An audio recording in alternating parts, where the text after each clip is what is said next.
Hello students, again welcome to in today's class. आज की class में हम लोग अध्याय 3 दो चर वाले रैखिक समीकरण युग्म के अंतर्गत प्रश्नावली 3.4 में पूछे गए प्रश्नों का सॉल्यूशन जानेंगे। इस अध्याय में हम लोग दो चर वाले रैखिक समीकरण के युग्म को विलोपन विधि से सॉल्यूशन करना सीखेंगे। तो विलोपन विधि से समीकरण को सॉल्व करते समय आपको कुछ बातों पर ध्यान में रखना होगा। जैसा कि नाम से स्पष्ट है, विलोपन विधि यानी विलुप्त होना। विलोपन मतलब विलुप्त करना। तो इसमें क्या करेंगे, सर्वप्रथम एक चर राशि को विलुप्त करके एक चर वाले रैखिक समीकरण हम प्राप्त कर लेते हैं। दूसरी बात है, जिस चर राशि को आप विलुप्त करना चाहते हैं उसके गुणक को बदल करके हम गुणा करते हैं ताकि दोनों समीकरण में उस चर राशि का मान बराबर हो जाए। जिस चर राशि को विलुप्त करना चाहते हैं उसके साथ सजातीय चिन्ह रहने पर समीकरण को घटाएंगे एवं विजातीय चिन्ह रहने पर दोनों समीकरण को जोड़ देते हैं। और सजातीय चिन्ह का तात्पर्य होता है यानी समीकरण 1 और समीकरण 2 में जिस चर राशि को हम हटाना चाहते हैं उसके पीछे कौन सा चिन्ह लगा हुआ है। अगर दोनों चिन्ह बराबर है यानी दोनों यदि प्लस है या दोनों माइनस में है, इसका मतलब सजातीय चिन्ह है। सजातीय चिन्ह रहेगा तो समीकरण को हम क्या करेंगे, फर्स्ट में से सेकंड को घटा लेंगे। यदि समीकरण दोनों में विजातीय चिन्ह है यानी एक में प्लस लगा हुआ है दूसरा में माइनस लगा हुआ है, किसमें, जिस चर राशि को हम हटाना चाहते हैं, तो दोनों चिन्ह यदि विजातीय है, एक प्लस है या माइनस है या माइनस है या प्लस है, उस स्थिति में दोनों समीकरण को हम क्या कर देंगे, जोड़ देंगे। इस बात को आप ध्यान में रखेंगे। विलोपन विधि से समीकरण को सॉल्व करते समय पहली बात क्या है कि सर्वप्रथम एक चर राशि को विलुप्त करके एक चर वाले रैखिक समीकरण प्राप्त करते हैं। जिस चर राशि को विलुप्त करना चाहते हैं उसके गुणक को बदल करके गुणा करते हैं ताकि दोनों समीकरण में उस चर राशि का मान बराबर हो जाए।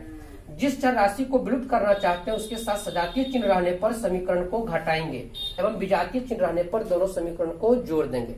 अब यहाँ पर सजातीय और विजातीय चिन्ह हम कल्पना कहाँ पर करेंगे, तो जिस चर राशि को हटाना चाहते हैं उसके साथ। सजातीय चिन्ह का मतलब हुआ कि दोनों समीकरण में जिस चर राशि को हम हटाना चाहते हैं उस चर राशि के साथ सेम चिन्ह होना चाहिए यानी दोनों प्लस हो या दोनों माइनस हो।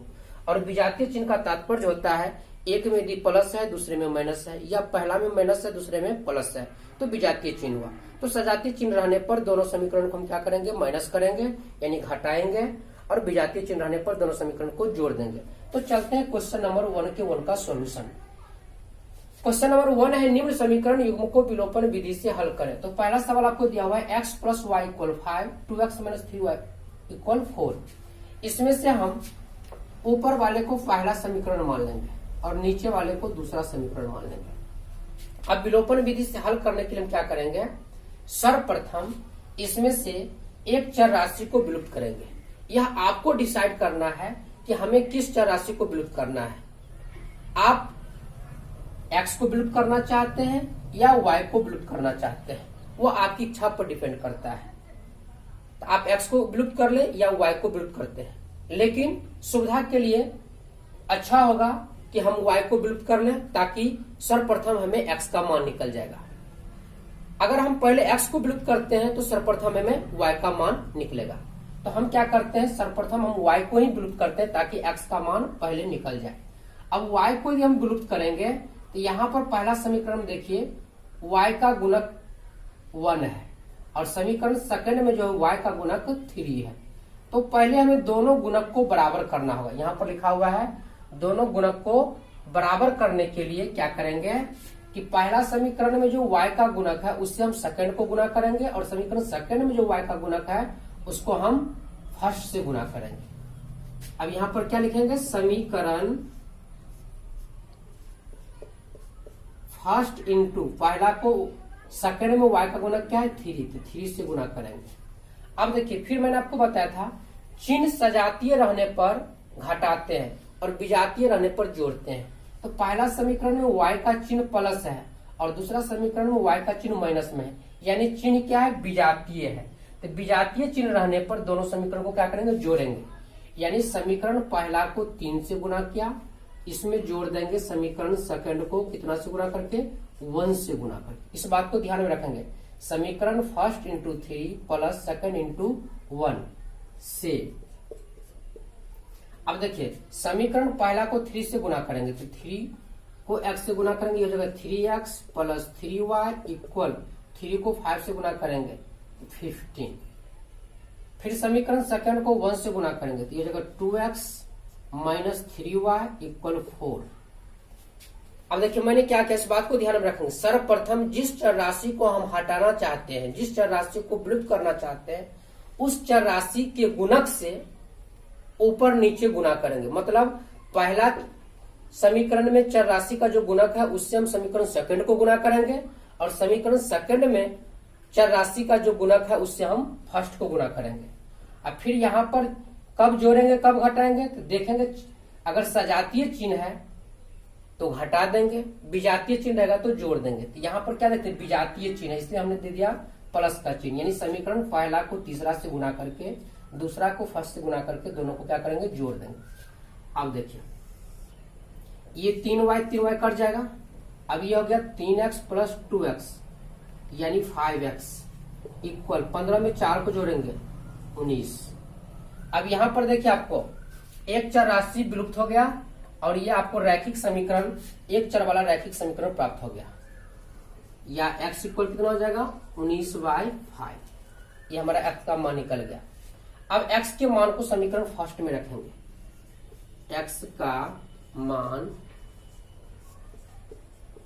समीकरण फर्स्ट में रखने पर, x का मान जब हम फर्स्ट में रखेंगे तो यहां पर क्या है, x प्लस वाई इक्वल 5 या 19/5 प्लस वाई इक्वल 5 या y इक्वल हो जाएगा 5 माइनस 19/5। ये हो जाएगा 5 एलसीएम हो जाएगा। 5 को 5 से करेंगे 25 माइनस 19 यानी y इक्वल हो जाएगा 25 में से 19 जाएगा 6/5 यानी x बराबर हो गया 19/5 और y बराबर हो गया 6/5।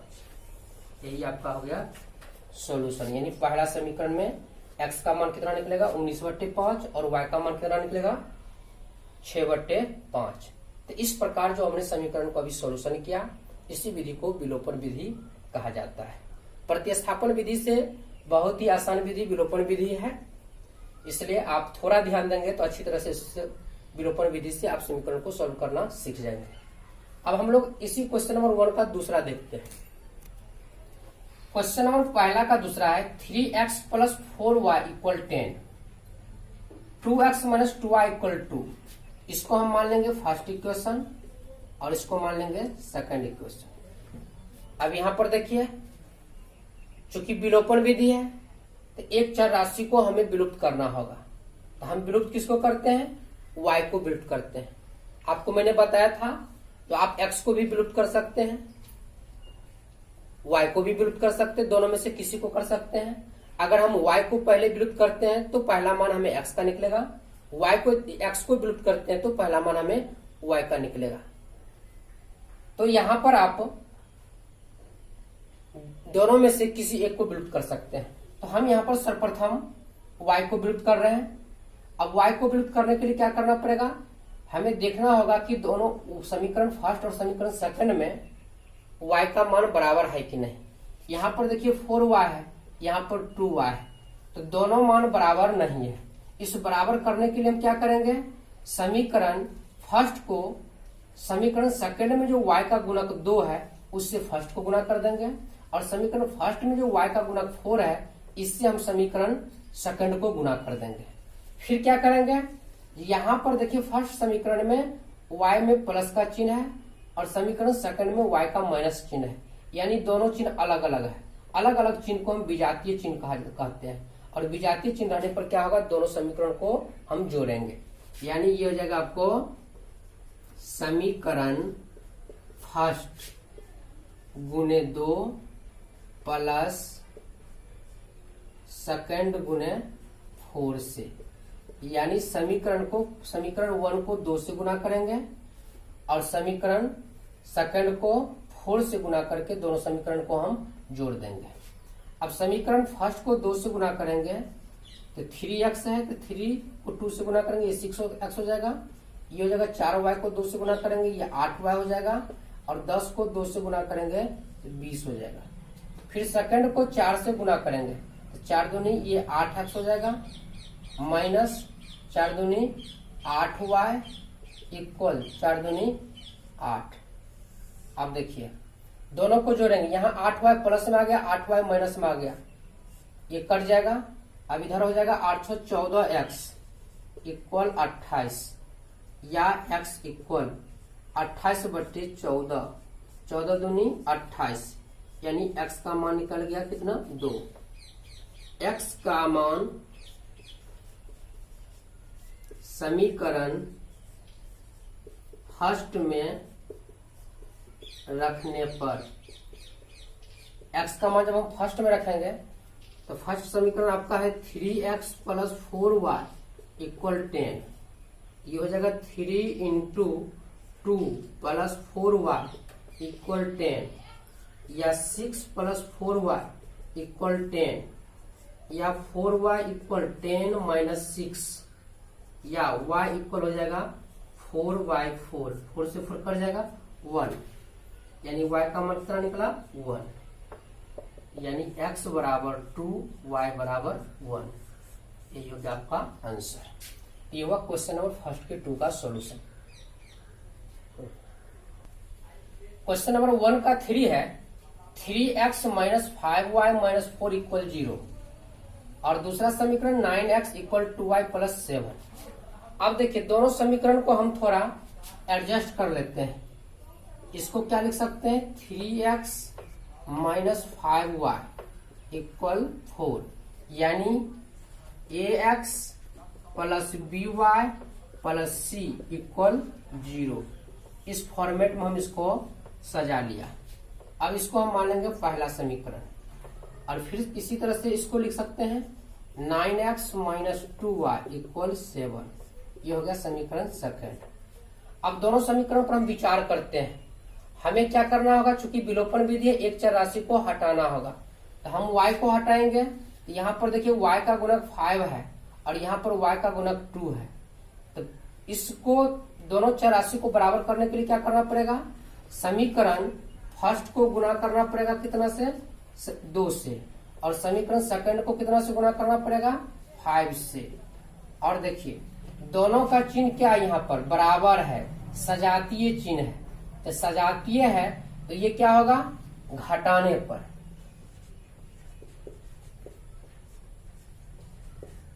यानी समीकरण फर्स्ट को 2 से गुणा करेंगे, समीकरण सेकंड को 5 से गुणा करेंगे, और दोनों चिन्ह बराबर है। यहाँ पर भी माइनस है, यहाँ भी क्या है माइनस है, क्या हो जाएगा घटाने पर। अब यहाँ पर देखिए इसी चीज को हम ऐसे भी लिख सकते हैं, समीकरण फर्स्ट गुने 2 माइनस सेकंड गुने 5 से।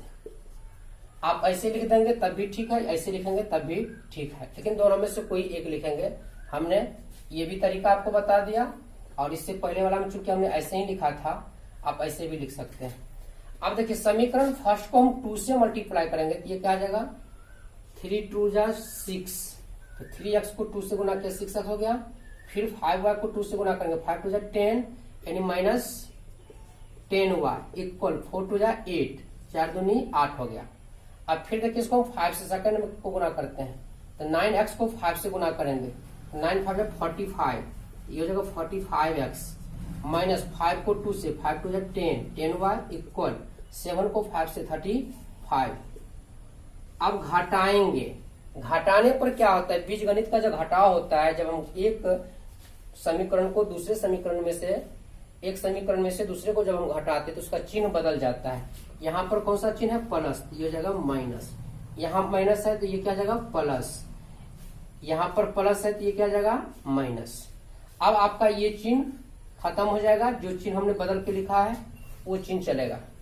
अब यहाँ पर देखिए -10y है, यहाँ पर +10y हुआ, 10y से 10y कट गया, 6x - 45x, ये कितना हो जाएगा आपको 45 में से 6 को घटा देंगे तो 15 में से 6 गया 9, यानी 39 -39x इक्वल 8 - 35, तो 35 में से 8 गया 27, यानी -27 हो जाएगा, माइनस से माइनस कट जाएगा, x इक्वल हो जाएगा 27/39।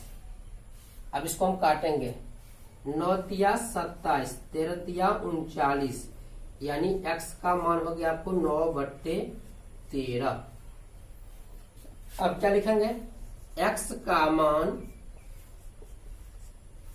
समीकरण फर्स्ट में रखने पर, x का मान जब हम फर्स्ट में रखेंगे तो पहला समीकरण आपका क्या है, 3x माइनस 5y इक्वल 4, या 3 इंटू 9/13 माइनस 5y इक्वल 4,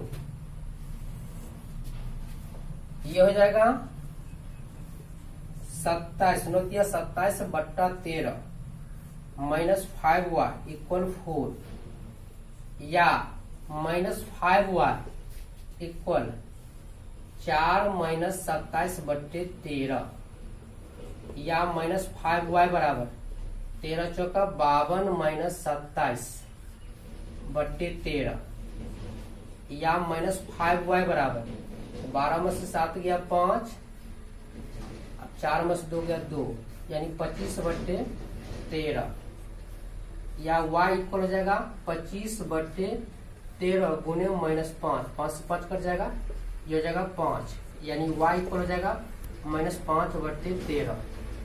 इसलिए x बराबर 9/13, y बराबर माइनस 5/13। ये आपका हो गया, x का मान 9/13 और y का मान क्या हो गया, माइनस 5/13। ये आपका हो गया क्वेश्चन नंबर 1 के 3 का सॉल्यूशन। अब हम लोग क्वेश्चन नंबर 1 के 4 का सॉल्यूशन देखते हैं। क्वेश्चन नंबर 1 का 4 है x/2 प्लस 2y/3 इक्वल -1 और x माइनस y/3 इक्वल 3। अब हम क्या करेंगे, चूंकि यह समीकरण आप देखिए बटा में दिया हुआ है, तो इसको पहले हम सीधे रूप में लाएंगे। तो हम पहले इसको हम सॉल्व करते हैं।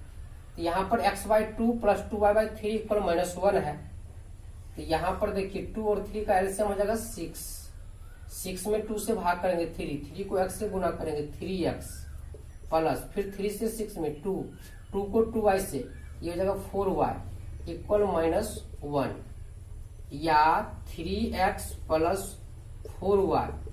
अब 6 को -1 से गुना करेंगे -6, इसको मान लेंगे पहला समीकरण। ठीक इसी प्रकार इसको करते हैं। ये आपका हो जाएगा 3x माइनस y/3 इक्वल 3, या 3x माइनस y इक्वल 9। ये हो गया सेकंड। अब यहां पर देखिए समीकरण फर्स्ट में y जो है इसका गुणक 4 है, और समीकरण सेकंड में y जो है उसका गुणक 1 है। यहाँ पर चिन्ह प्लस का है, यहाँ पर चिन्ह माइनस का है, यानी चिन्ह तो विजातीय है। निश्चित रूप से पहला समीकरण और दूसरा समीकरण y को विलुप्त करने के लिए हमें जोड़ना पड़ेगा, और गुणक बराबर करने के लिए क्या करना पड़ेगा, पहला समीकरण में y का गुणक 4 है, इस 4 से हम समीकरण सेकंड को गुना करेंगे, और समीकरण सेकंड में y का गुणक 1 है, इस 1 से समीकरण फर्स्ट को गुना करेंगे। यानी इसको हम क्या लिखेंगे, समीकरण first into 1 plus second into 4 से, यानी समीकरण पहला को 1 से गुना करके समीकरण दूसरा को 4 से गुना करके दोनों को क्या कर देंगे, जोड़ देंगे।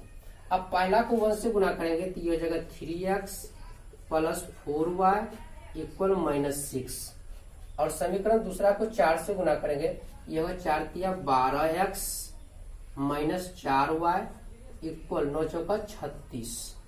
अब यहाँ पर देखिए दोनों का चिन्ह क्या है, विजातीय चिन्ह है। यहाँ पर पहला में y का चिन्ह प्लस में है, दूसरा में y का चिन्ह माइनस में है। विजातीय चिन्ह रहने पर क्या करते हैं, जोड़ते हैं।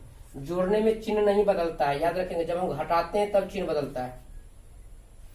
अब यहाँ पर देखिए 12x में 3x को जोड़ेंगे, ये हो जाएगा 15x इक्वल -6 में 36 को जोड़ेंगे, ये हो जाएगा 30, या x इक्वल हो जाएगा 30/15, 15 दूनी 30, यानी x का मान कितना आ गया, 2।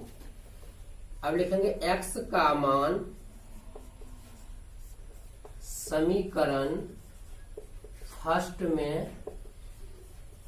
रखने पर, तो x का मान जब हम फर्स्ट में रखेंगे तो पहला समीकरण आपका है 3x प्लस 4y इक्वल -6। एक चीज और आप याद रखेंगे, हम जो x का मान निकालते हैं उसको लिखते हैं समीकरण फर्स्ट में रखने पर। यहाँ पर आप सेकंड में भी रख करके मान निकाल सकते हैं y का, इसमें कोई दिक्कतें नहीं है। आप फर्स्ट में भी रखें या सेकंड में भी रखें, किसी में मान रख करके आप निकाल सकते हैं। अब यहाँ पर क्या होगा, या 3 इंटू एक्स का मान कितना आया है 2, तो 3 इंटू 2 प्लस 4y इक्वल -6, या 6 प्लस 4y इक्वल -6, या 4y इक्वल -6। अब -6 यहां पर देखिए बाईं तरफ 6 प्लस में है, दाईं तरफ जाएगा तो माइनस में हो जाएगा, या 4y इक्वल -6 -12, या y इक्वल -12/4, तो 4 तिया 12, यानी y बराबर क्या हो गया -3। इसलिए x इक्वल 2, y इक्वल -3। यही हुआ आपका आंसर। तो ये हुआ आपका क्वेश्चन नंबर 1 के 4 का सॉल्यूशन। तो बच्चों अभी आपने प्रश्नावली 3.4 में क्वेश्चन नंबर 1 में कुल 4 प्रश्न दिया हुआ था, और चारों प्रश्न को हमने विलोपन विधि से आपको सॉल्यूशन करना सिखाया। इससे पहले क्लास में आपको हमने प्रश्नावली 3.1 में रैखिक समीकरण के युग्म को बीजगणितीय निरूपण एवं ज्यामितीय निरूपण करना सिखाया था। फिर 3.2 में आपने ग्राफीय विधि से समीकरण को हल करना सीखा था। 3.3 में आपने प्रतिस्थापन विधि से 2 चर वाले रैखिक समीकरण के युग्म को हल करना सीखा था। और आज प्रश्नावली 3.4 में आप विलोपन विधि से 2 चर वाले रैखिक समीकरण के युग्म को सॉल्यूशन करना सीखा। तो आपने भी क्या सीखा, विलोपन विधि से समीकरण को हल करते समय किन किन बातों को ध्यान में रखना होगा। सर्वप्रथम आप नाम से ही स्पष्ट हो जाता है कि विलोपन विधि, विलोपन मतलब होता है विलुप्त करना। तो 2 चर जो रहेगा उस 2 चर में से क्या करेंगे, एक चर को हम विलुप्त करेंगे। अब एक चर या तो आप x को पहले विलुप्त कर ले या y को विलुप्त कर ले, चाहे जो भी चर राशि दिया रहेगा आपको उसमें से किसी एक को आप विलुप्त करेंगे। अब उस चर राशि विलुप्त कैसे होगा, इसके लिए हमें क्या करना पड़ेगा, तो सर्वप्रथम हमें देखना होगा कि समीकरण फर्स्ट और समीकरण सेकंड में क्या जिस चर राशि को हम विलुप्त कर रहे हैं दोनों का मान बराबर है। अगर दोनों का मान बराबर है तब हम देखेंगे कि दोनों के साथ चिन्ह क्या है, सजातीय चिन्ह है कि विजातीय चिन्ह है। सजातीय चिन्ह का मतलब दोनों में सेम चिन्ह है, और विजातीय चिन्ह का मतलब हो जाता है कि दोनों में अलग अलग चिन्ह है। अगर सजातीय चिन्ह रहेगा और दोनों चर राशि का मान बराबर है तो समीकरण फर्स्ट में से सेकंड को घटा देंगे। अगर विजातीय चिन्ह है और दोनों चर राशि का मान बराबर है तो समीकरण फर्स्ट में समीकरण सेकंड को जोड़ देंगे। अगली बात आपको ध्यान में रखना होगा कि अगर दोनों चर राशि का मान बराबर नहीं है तो जिस चर राशि को हम विलुप्त करना चाहते हैं उस चर राशि का मान बराबर कैसे करेंगे। तो मान बराबर करने का सबसे अच्छा तरीका है कि समीकरण फर्स्ट के जिस चर राशि को आप हटाना चाहते हैं उस चर राशि के गुणक से समीकरण सेकंड को गुणा कर देंगे, और समीकरण सेकंड में उसी चर राशि के गुणक से समीकरण फर्स्ट को गुणा कर देंगे। उस स्थिति में आपका दोनों चर राशि का मान बराबर आ जाएगा। जैसे यहां पर देखिए, पहला समीकरण में 4y है और दूसरा समीकरण में -y है। यहां पर ये 4y और y देखिए दोनों मान बराबर नहीं है, तो बराबर करने के लिए हमने क्या किया, पहला समीकरण में जो y का गुणक 4 है उससे हम समीकरण सेकंड को गुणा किया है, और समीकरण सेकंड में y का जो गुणक 1 है उससे फर्स्ट को गुणा किया है। एक चीज और ध्यान में रखेंगे, ये नहीं कि पहला समीकरण का हम y का गुणक लिए दूसरा समीकरण में हम x का गुणक ले लेंगे, तब आपका गलती हो जाएगा। जिस चर राशि को हटाना चाहते हैं उसी चर राशि के गुणक को लेकर के हम बदल करके गुना कर देंगे, चौरासी का मान बराबर आ जाएगा। उसके बाद हम देखेंगे चिन्ह, अगर सजातीय चिन्ह है तो दोनों समीकरण को घटा देंगे, यानी पहला में से दूसरा को घटा देंगे। जब हम समीकरण पहला को दूसरा में घटाएंगे तो आप चिन्ह बदलना नहीं भूलेंगे। नीचे वाले समीकरण का क्या होगा, चिन्ह बदल जाएगा, यानी प्लस रहेगा तो माइनस हो जाएगा, माइनस रहेगा तो प्लस हो जाएगा। और जब चिन्ह विजातीय रहेगा तो दोनों समीकरण को हम जोड़ देंगे, जोड़ते वक्त चिन्ह बदलने की कोई जरूरत नहीं है। तो इस प्रकार आप एक चौरासी को हटा करके दूसरे चौरासी का मान निकाल लेंगे, दूसरे को हटा के पहला का मान निकाल लेंगे। और तब उसके बाद क्या करेंगे, जैसे हमने यहाँ पर y को हटाया, चौरासी को विलुप्त किया तो x का मान निकला। अब इस x का मान जो हम समीकरण फर्स्ट में रखें या समीकरण सेकंड में रखें, दोनों में से किसी एक समीकरण में रख करके हम y का मान निकाल लेंगे। तो इस प्रकार आप विलोपन विधि से दो चर वाले रैखिक समीकरण को सॉल्व कर सकते हैं। तो आज की क्लास में अपने प्रश्नावली 3.4 में क्वेश्चन नंबर 1 में पूछेंगे कुल 4 प्रश्नों का सॉल्यूशन विलोपन विधि से देखा। आज की क्लास में बस इतना ही, धन्यवाद।